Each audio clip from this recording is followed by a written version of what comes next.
Why, hello, you gorgeous nerds out there on the internet. This is Oz with CypherPunk Reviews, and this week we have the top 10 action figures of 2022. Let's get into it. To start off, you may be wondering, Oz, you've only done Marvel Legends reviews so far. Why are you doing this without any? It's because I did a separate video for them. They were totally dominating the list, but unlike what you see in front of you, Black Series only did like a couple releases this year that I got, so it made it easier to divide it out. So starting the honorable mentions with these two from the Black Series, the Coruscant Lieutenant, I believe it is, Coruscant Guard of some sort, and then Ahsoka from the Mandalorian. Both were great releases. Ahsoka has wonderful butterfly joints that you guys know I adore, or if you don't, go watch my other videos after this. Psst, hey, thanks. Anyways, yeah. I think these would have made it higher on the list if I didn't have to do my own weathering and the black strip on the Coruscant Guard, and they didn't just re-release Ahsoka with her hood that she debuted in the show. It's just odd, really odd. I think Black Series likes to do that a lot, almost as much as McFarlane. Now, speaking of McFarlane, they did up their game this year for sure, undeniably, but they are still McFarlane, you know. They have a lot of ritualistic errors that they do, but a couple of my favorites that didn't make the top 10 this year is the Gunslinger Spawn in the background.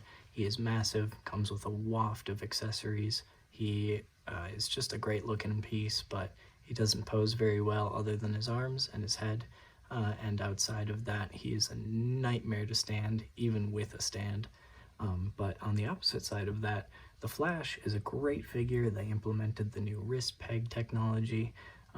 Yeah, all around a really good guy, really good hidden butterfly joints, but they use that awful diaphragm cut that just makes the entire top half of the figure look like you had to screw it on. Like, it's just so disconnected.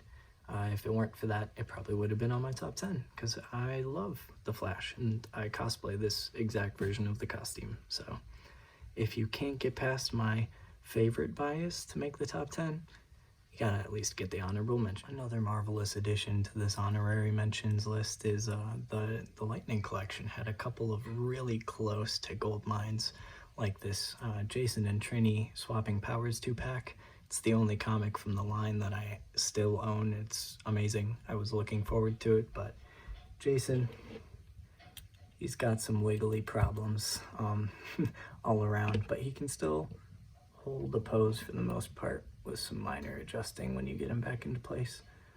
So really close to making the list, just a little bit of a quality issue there, as well as his alternate head sculpt. I didn't do this on the Legends video for any of the accessories, but seriously, what is that? It looks like he popped the head off of like a, I don't even know. It's just not good. Not good. Especially compared to the other head in the pack, as well as other heads in the line. It's just an odd one. But Trini was an absolute knocking out of the park case scenario, except for one detail, which everyone else I've seen mentioned in their videos, but as you see with those elbows and those knees, totally discolored. But she did bring that new updated head sculpt that I was waiting for. Look at the details printed like on the coin, power coins, that's sick. So really close to making the list, but as I got them today, and they had a couple of problems, they just couldn't make it onto it. The Ninjetti suits were really close, but you'll see in a moment why they didn't make it. Starting us off at number 10, we have Dr. Fate from McFarlane's Multiverse line. This guy looks pretty dang good. I think the reason it's so low is because the promotional pictures they advertised it with had me convinced this was the worst suit design of all time. It's not that bad. I do wish we had a different helmet, but other than that, everything about the suit I love. And getting the figure in hand and seeing how much better it was than the promo shots, and how easily posable. Everything is so fluid with this guy. His proportions are right. He just is what I would want for a McFarlane figure, you know? Coming in at number 9, we have K2SO. This guy probably would have gone a little bit higher. He's my favorite droid in Star Wars. I think they really did knock this guy out of the park, but having experienced and tinkered with the model kit version before in the past, I know that that one was just a knock out of the park. I think this guy is the second place, putting him on my list, but only at number 9. His articulation is phenomenal. Everywhere you could imagine it, it is. His arms, legs, everything, head, torso is fully articulated. Stellar Sticking release. In the Star Wars vein, for number 8, we have General Leia Organa from New Hope. This was a archive series release, so it was a redo of original figure. I never got that original, and this one has photoreal and soft goods and 2 blasters and the belt over the soft goods. Great sculpt. Proportions are exactly what I'd expect for her compared to the others. She scales phenomenally. She looks great, superposable, all around just exactly what I wanted from a Leia figure.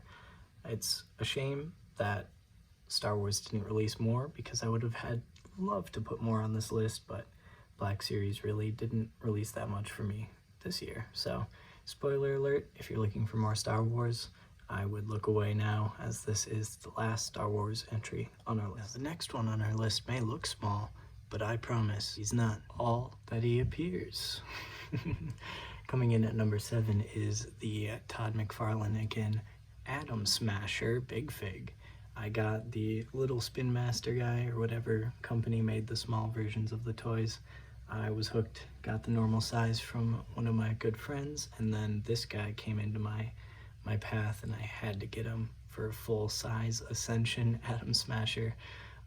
Both of the McFarlane ones are done just super well. All articulation you could ask for, sculpting, you can see all the texture on his costume, everything is there, everything is beautifully done. The articulation is a little ugly on this bigger one, but that's kind of inevitable, especially with Todd McFarlane. Alright, coming in at number 6, the release that made me take the Ninjetti Rangers off of my list today. I got this in today, and he immediately had to join the ranks. The White Dino Thunder Ranger was one of my favorites growing up.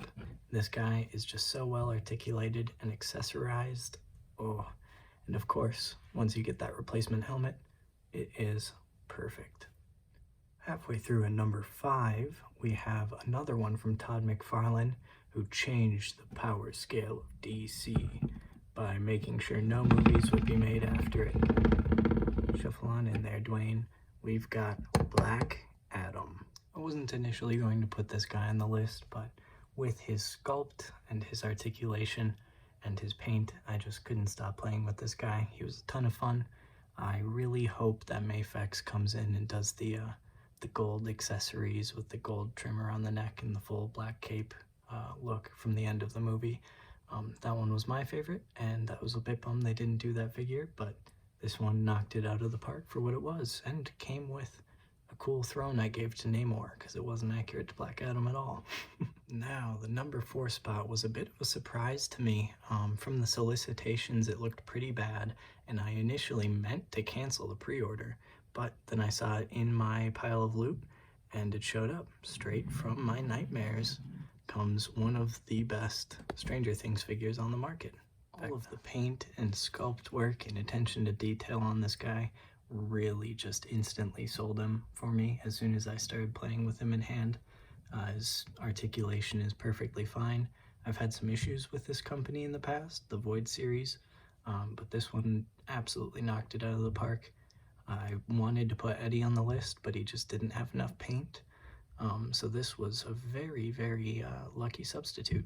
Coming in at number 3 is John Jones, the Martian Manhunter from Todd McFarlane's Gold Label DC Multiverse. Yeah, this figure knocked it out of the park. As soon as I saw promotional images, I started hunting it down, found it almost right away, and was so glad. From the sculpt to the paint, there's not much paint, but the sculpt especially, like, you see the skin texture everywhere, and the clothing has like a pattern, a texture on the fabric. You know, the leather belts, the metal buckles, it's all just beautiful, beautiful, beautiful. And then the paint is like softly applied in the cheeks and the eyes, and then there's the red, the lip. It's all just perfect, my mind's eye of the Martian Manhunter, and is so fun to play with. The way this guy is articulated and built makes it just non-stop. Anything you want to do, he can do. As I said before in my Marvel Legends top 10, picking between number 1 and number 2 is not easy. This one fell down to kind of size, but I played with them and posed them and took photos of them equally, I assure you. Number 2 is the ever so magical SH Figuarts Dr. Strange. This one was an unexpected gem of a figure. I always give Figuarts trash because they can never do an unmasked face.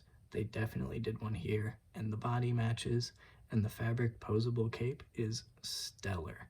All of this figure just added up to be probably my most played with figure of the year for sure, and most photographed for sure.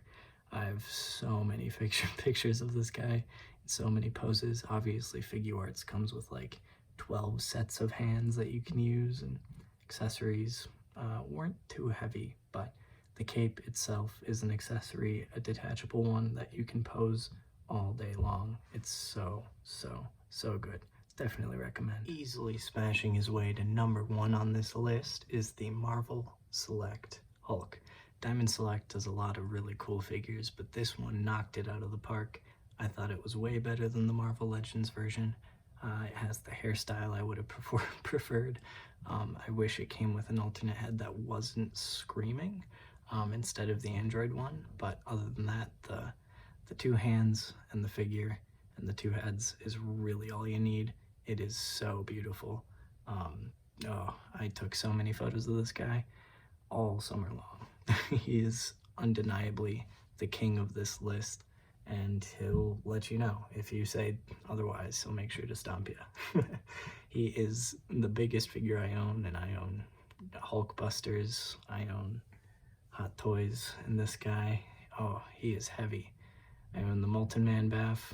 This guy comes just taller, and I had to squat him to the lowest he would go to get him into this little setting. So yeah, thank you so much for joining me again, guys. If you liked what you saw here, make sure to go check out the top 10 Marvel Legends of 2022 on my channel and the couple other videos I have up. I plan on bringing more from all of these franchises and more that you saw in this video, so stay tuned and make sure to hit that subscribe button. Bye, guys.